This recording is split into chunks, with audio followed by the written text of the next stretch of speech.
Now, live Eyewitness News on the CW Philly.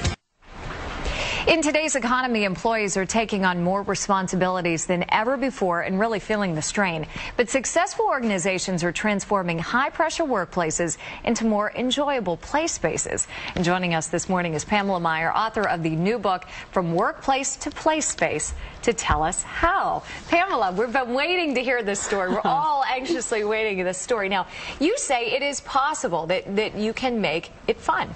Yes. In fact, the challenge is we've been socialized that work and play aren't compatible, when in fact we find that the most high engagement organizations have found a way to create a spirit of play every day in their collaborations. And high engagement organizations return real business results. In fact, they've found that a high engagement organization will deliver up to 39% more return on earnings per share than their low engagement counterparts. So there's a real business case for this. There you go. Happy employees make good work. Exactly. Apparently. Now, you have different reasons how this works. The first one is take responsibility, give permission, must be both provocative and safe, and make space for the we to emerge. Tell us about this. Yeah, so the wonderful thing about Playspace is that it doesn't cost anything to implement. Anyone from the CEO to an entry-level employee can do it. So when we talk about taking responsibility, that means encouraging everybody in the organization to be responsible for both the process, the quality of the work experience, as well as the product. When we're talking about giving permission, that means encouraging people to have a spirit of play in the workplace, modeling that and encouraging others to do the same.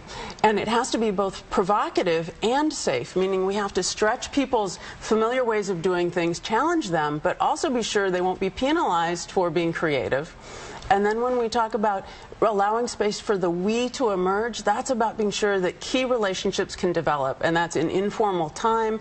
But also companies like Google that I write about in the book, they even create informal workplaces and gathering areas throughout the organization to be sure people are connecting, cross-pollinating, sharing ideas, and building those important relationships. This doesn't mean some kind of playground, though, where you bring in your we from home and you're sitting there playing video games at your desk. How do you find that happy medium of making people happy at work and having fun, but not, going overboard and turning it into a circus? Yeah, that's a really important point, because we're not talking about party hats and silly games. We're talking about high engagement.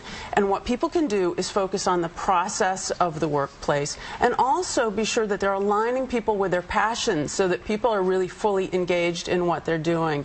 And there are lots of ways, and I write about many great examples of high engagement organizations that are creating these kinds of play spaces and what anyone in the organization can do to bring it to life in their own workplace.